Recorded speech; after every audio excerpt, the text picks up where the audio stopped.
الدرس الأول перший урок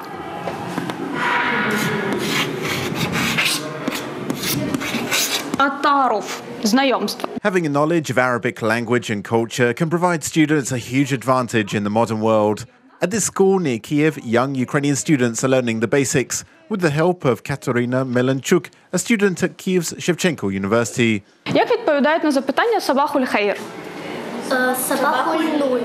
Сабахуль нур, там «р» в кінці. According to her, the hardest part of teaching is encouraging the students to get into the rhythm of learning a completely new script. Games and fairy tales come in handy. Вони всі більш-менш зацікавилися. The children got interested right after the first lesson. For them, it's something completely new. Besides, they know and love the books like 1001 Nights and Aladdin, so it's interesting for them. The students' parents were the ones who suggested Arabic as a second foreign language. Mikola Zuba, a father of one of the fourth graders, believes that Arabic skills will help his daughter in the future. A second language is useful if the child already knows English. Knowing the second foreign language may be extremely helpful in a future career. However, the school faced a problem: the lack of necessary literature and teaching materials. The Kuwait Embassy in Kiev, though, offered their help.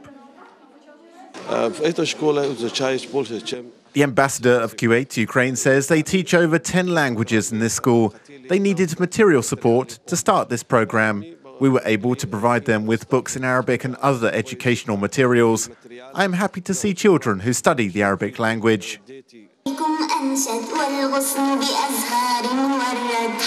Students organised an Arabic Language Day, which they celebrated with a theatrical performance.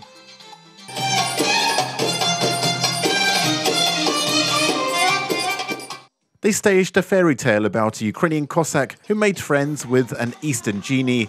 The Kuwait ambassador filmed the performance with his cell phone. He says he plans to show it in his native country.